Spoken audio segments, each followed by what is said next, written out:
Da ponte temos um panorama de onde queremos chegar. Mas para ter acesso a essa bela paisagem, o caminho não é nada fácil. Vencidos os desafios da estreita trilha, o cenário de perto é recompensador. Neste ponto, as águas do Rio Cabeça e Passa Cinco se encontram a exatamente 180 graus.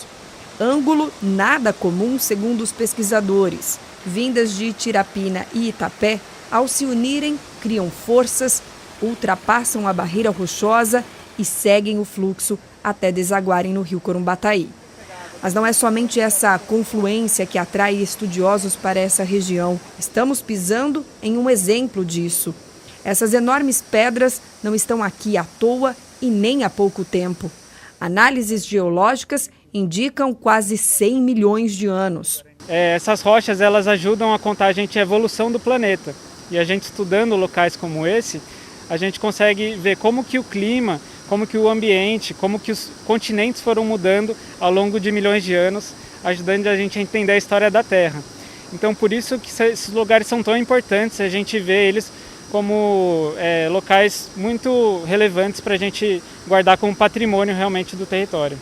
Outros recursos que contam a história se escondem em meio à vegetação para serem explorados. As redondezas abrigam 2 sítios arqueológicos. E hoje se acredita que a ocupação nesse sítio Alice Boer seja de mais ou menos uns 8 mil anos. Então, registrando que há 8 mil anos atrás já tinham pessoas que ocupavam essa região por vários motivos, né? Por que essa região era ocupada? Porque tem uma abundância de água, porque tem uma vegetação exuberante com bastante alimentação. Tinham rochas que eles usavam para produzir ferramentas, pontas de lança, afiadores, facas. Peças estas que foram desenterradas ao longo de anos pela família da Juliana. Eu tenho uma coleção de peças arqueológicas, isso já faz parte da minha história assim, familiar, porque elas estão na minha família há pelo menos 3 gerações, então assim, são pontas de flecha, machadinhas, peças de importância, né, desses sítios arqueológicos. E se a empresária conseguiu poupar as relíquias do desaparecimento, uma outra parte foge dos cuidados dela. Apesar da luta junto ao grupo de pesquisadores da Unesp de Rio Claro para transformar este lugar em um geoparque e manter a salvo esta ponte com o passado, um outro projeto pode pôr fim a tudo isso.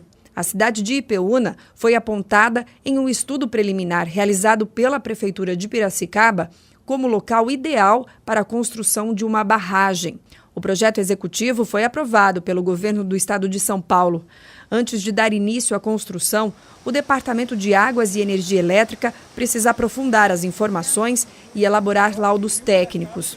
Mas, de acordo com o que os pesquisadores puderam avaliar dessa proposta, com o represamento, o Rio Corumbataí deverá inundar tudo por aqui. Uma notícia que, segundo Juliana, pegou de surpresa os moradores da pequena cidade. E a maioria das pessoas ainda não sabem, a maioria da população ainda não está sabendo, né?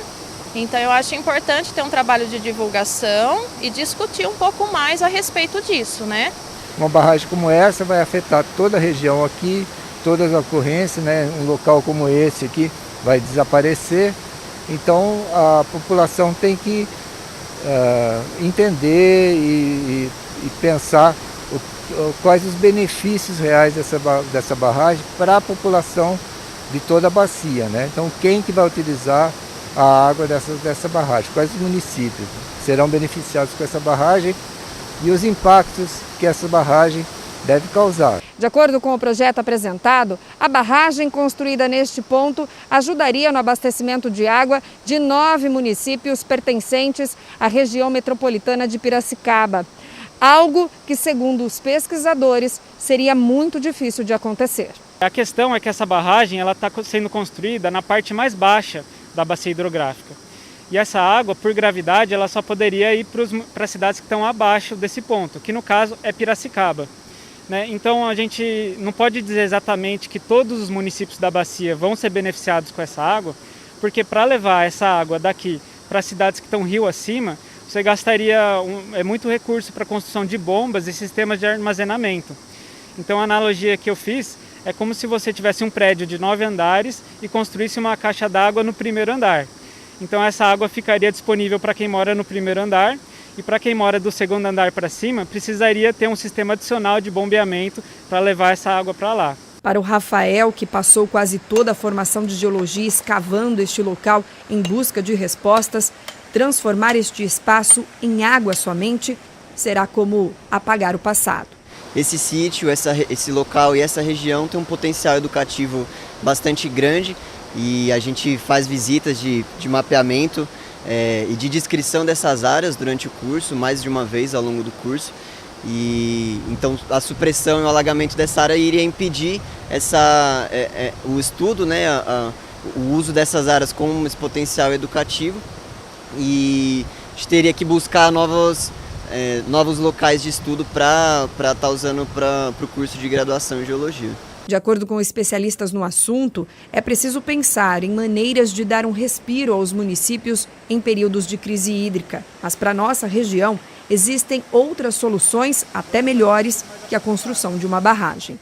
Cerca de 40% do território da bacia são áreas de ocorrência de arenitos, que são rochas reservatórios de água, que reservam água. Esses arenitos pertencem ao aquífero Guarani, né? Então, trabalhar nessas áreas, na recuperação dessas áreas, criar áreas onde permita maior infiltração de água nessas rochas, ou seja, vamos criar áreas que vão estar fornecendo água para as nascentes e assim alimentando os rios, né? Uma coisa que a gente defende é justamente a qualidade da água do rio Piracicaba. O rio Piracicaba é um rio muito grande, com uma vazão até maior do que o rio Corumbataí, só que a água dele não tem uma qualidade aceitável para o consumo e é muito difícil de tratamento. Então, a longo prazo, a gente acredita que melhorar a qualidade da água do rio Piracicaba é uma alternativa até melhor do que fazer esse barramento aqui na bacia do rio Corumbataí.